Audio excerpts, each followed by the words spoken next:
Փարիզյան հարձակումից ի վեր եվրոպական երկրները ուժեղացրել են հակաահաբեկչական անվտանգության միջոցառումները։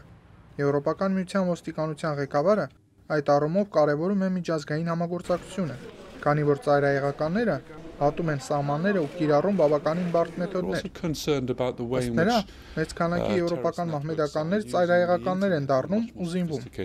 Մեզ նաև մտահոգում է այն հանգամանքը, որ ահաբեկչական ցանցերը իսլամական պետություն խմբավորման օրինակով որպես հավաքագրման և քարոզչության գործիք օգտագործում են համացանցը։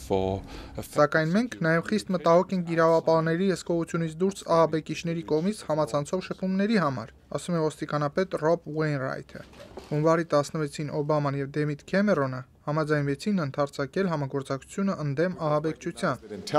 Մենք երկուսս էլ ընդունում ենք, հայտարարեց Օբաման, որ միայն հետախուզություն ու ռազմական ուժը չեն կարող լուծել այս հարցը։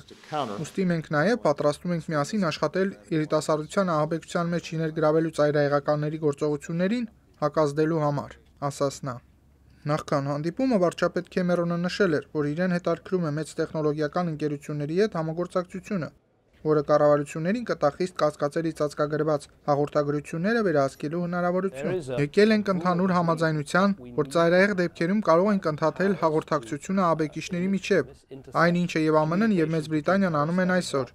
Մենք միմյանց ենք փոխանցում հետախուզության և այլ կարգի տեղեկություններ, ինչն արդեն իսկ փրկել է անհամար կյանքեր, ոչ միայն Մեծ Բրիտանիայում և ԱՄՆ-ում, այլ նաև այլ երկրներում, ասել է Մեծ Բրիտանիայի վարչապետը։ Միևնույն ժամանակ Գանայի նախագահ Ջոն Մահաման կոչ է արել աֆրիկյան երկրներին միասնաբար աշխատել մայրցամաք ահաբեկչության վտանգից ազատելու համար։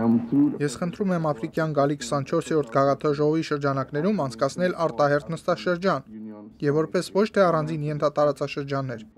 այլ միասնական մայրցամաք, քննարկելու ու պլանավորելու համատեղ պայքարը ահաբեկչության դեմ։ Ֆրանսիական Շարլի Էբդո պարբերականի դեմ գրոհից մեկ շաբաթ անց երկիծական այս շաբաթաթերթը իր շապիկին Մուհամմեդ մարգարեի ծաղրանկարով նոր օրինակ հրատարակեց, աշխարհով մեկ առաջ բերելով բողոքների շարան, որոնցից մի քանիսը բռնության կիրառմամբ բախումների վերածվեցին։